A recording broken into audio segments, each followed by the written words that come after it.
Okay, here we are back. We're going to talk about this first compartment in the back on the passenger side. This is where the generator is. Incidentally, all the compartments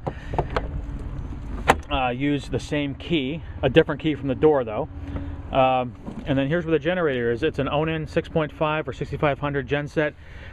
Emerald Plus will power everything in the coach. Carburetor was replaced roughly at October of 09, I believe, by the previous owner. He told me he had it replaced. Works pretty well. Every once in a while a little temperamental starting. It sometimes takes a couple cranks, but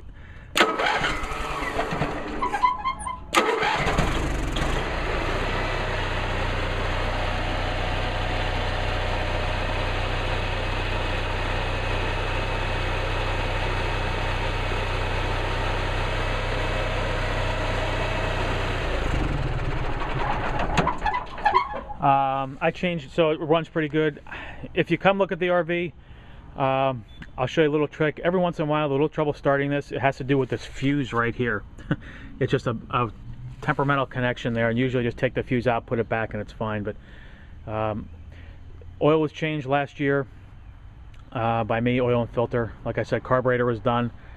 This thing works great. I've run this. It's got about just over 400 hours. I'll show you the meter inside later. Just over 400 hours on it, but it starts right up and after a couple cranks if it's been sitting, and it runs just fine. Well, like I said, we'll power both roof air conditioners and all the outlets in the coach. Cut off the side here is the LP tank. Previous owner installed this kit, which you can see with the T right here, where this allows you, and I have the hose in another compartment, this allows you to hook up an external cylinder. And that way, if you didn't want to, if you're going to park this and be at a place for a while, you could just have an external cylinder delivered by your local propane company, and that would allow you not to run out of propane.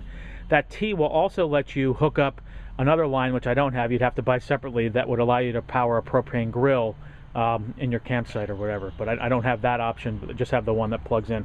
There's roughly, as you can see there, about maybe 2/3 of a tank. A little hard to see. Propane. It uses very little. I don't use the stove much, but I use it for the fridge quite a bit, and I have yet to fill that in a year. This next compartment coming up the passenger side, this one is a little bit, I'll tell you, when it's cold, sometimes the struts on this don't stay up as nice. You have to sort of hold it. What I was going to do is swap the struts with one of the other compartments, like for the LP tank that I never really use. You're going to see, notice the compartments, you just have tons of room. This one we actually used for, you can see it goes up in there. There's a tire in there, that's for the tow dolly. That I have for sale separately. That doesn't come with the RV, but I can talk about that later on. Tons of room here. We use this compartment for tables and chairs, the folding ones. Folding tables that go up there, the chairs that go in the bags that go down here. Really nice entertainment area, tray that pulls out here. And 2 speakers, you have 12-volt power, you have an outlet for the entertainment system, cable outlet there, power.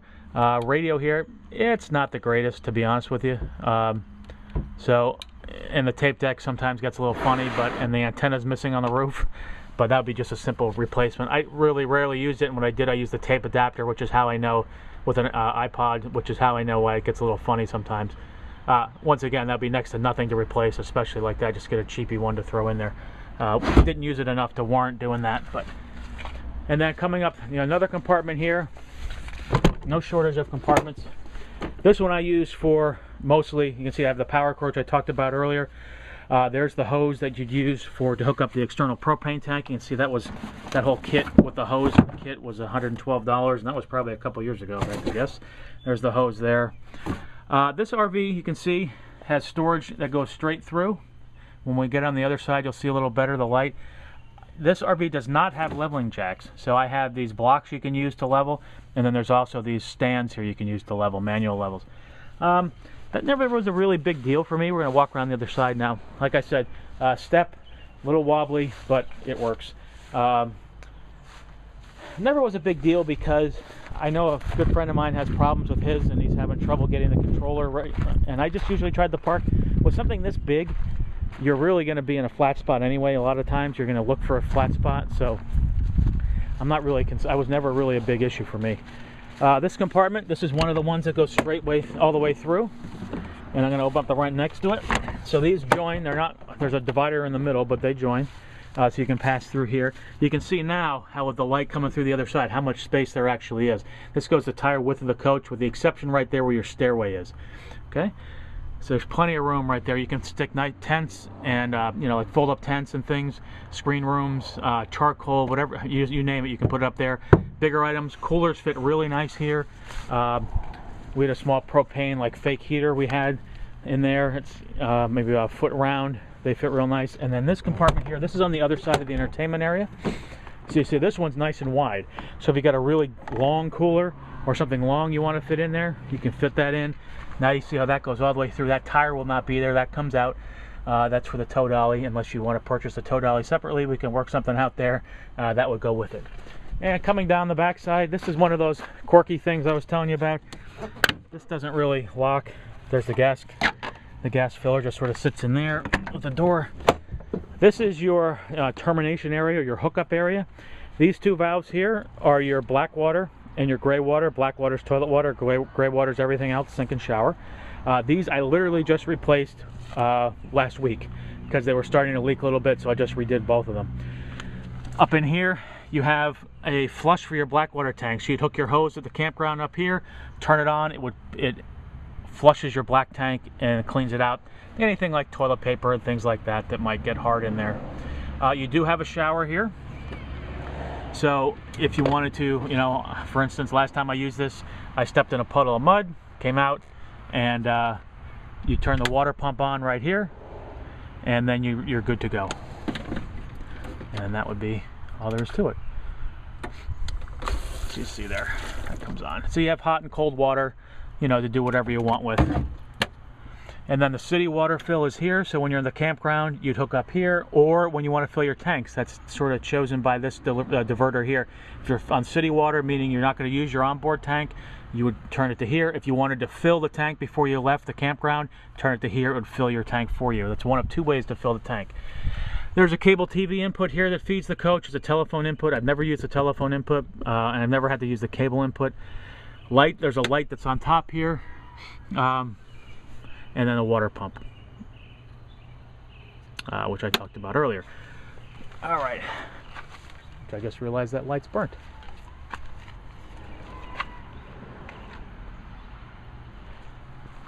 How's that light not working?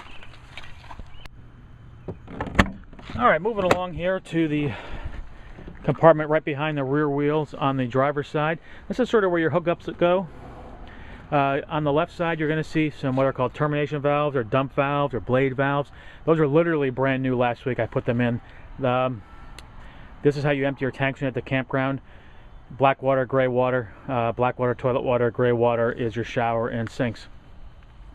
Underneath here, there's a black water flush system, so you can hook a hose up at your campground, flush out the black water tank, leave your tank open, obviously dump. You have a shower here, hot and cold water shower. You can use this to just rinse off, or to, you know, you can actually take a shower if you wanted to. Water fill tank, city water, and water tank fill. What that does is when you're hooked up to the city water fill, you can then either fill your tank, onboard tank, before you leave the campground, or when you're in the campground, you throw the switch to city water, and you're good to go. You always want to stay on city water, the switch there. Otherwise, when you're on water tank fill, your water pump doesn't work properly when you're not hooked up to city water. On the other side here, you have a telephone hookup, cable TV hookup, water pump switch, so you don't have to go inside to turn the water pump on if you want to use the shower. And then the lights. There's a light above us on the wall, on the side of the wall of the RV. Also, I've never used a telephone input. I don't know if that works. I've never used cable. It should, but the cable, telephone, I'm not sure of. But now with the days of cell phones, that's sort of not needed. Power switch, room for storage here. So if you want to put your hoses here, you can also put your hoses here. This disc spins. You can put your hoses up underneath the coach and hook up, and then close this door so you don't have to leave it open if you're going to be at a place for a long time. Okay, and then the last compartment down here is your water tank, and also where your water pump is. This is also where you'd winterize the RV. You have a hose here to suck up antifreeze, the kind you can put in swimming pools that's non-toxic, and then the pump lives right here.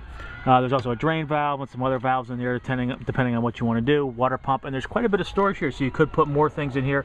I have the sewer hose in here. There's a jack. This is to get the covers for the wheels off. There's a regular hose. The water hose can go in here, etc. Incidentally, you will get a water hose to go with it, and also the power cord like I talked about before. And the other way I mentioned, there's two ways to fill the water tank. The other one is here. You have the key, open that up, put your hose in there and fill, or you can do it through the city water fill. City water fill is easier because you're usually at the campground anyway. Just throw the switch, away you're good to go. And so that's about it with all the compartments on the outside.